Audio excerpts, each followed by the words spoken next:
কৰিব কি ধৰণে তেওঁলোকক আগুৱাই নিব কি ধৰণে ভাৰতবৰ্ষৰ ভিতৰত এখন শিক্ষাৰ ক্ষেত্ৰত অতি উন্নত ৰাজ্য হিচাপে গঢ়ি তুলিব তাৰ প্ৰয়াস মাননীয় মুখ্যমন্ত্ৰী ডাঙৰীয়াই কৰিছে।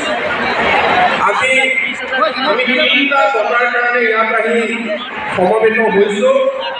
এই তিনিটা বঁটা ডক্টৰ মাণিকান্ত কাকতি মেধা বঁটা, আনন্দৰাম বৰুৱা বঁটা আৰু মুখ্যমন্ত্ৰীৰ বিশেষ এক বঁটা ক্লাছ 9ৰ সকলো ছাত্ৰ ছাত্ৰীক চাইকেল বিতৰণ। কিন্তু এই বঁটাৰ আগতে মুখ্যমন্ত্ৰী ডাঙৰীয়াই এটা বহুত দূৰদৰ্শী চিন্তা কৰিছিল। সেই চিন্তাটো এনেকুৱা আছিল, যেতিয়া আমি গৈ অনুভৱ কৰিছিলোঁ ছাত্ৰ ছাত্ৰীয়ে এডমিশ্যন ল'ব পৰা টকা পইচাৰ অভাৱত স্কুলত বিনামূলীয়া এডমিশ্যন আৰম্ভ কৰিলে।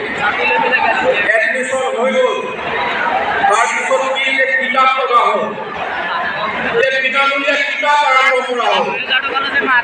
তাৰপিছত কি হ'ল, বিনামূলীয়া কিতাপ পোৱাৰ পিছত যে বিনামূলীয়া ইউনিফৰ্ম লগা হ'ল, যে ইউনিফৰ্ম দিব লাগে, ইউনিফৰ্ম দিয়া হ'ল। এইবাৰ চিন্তা কৰিলে যে স্কুললৈ অহা খৰচ লাগে।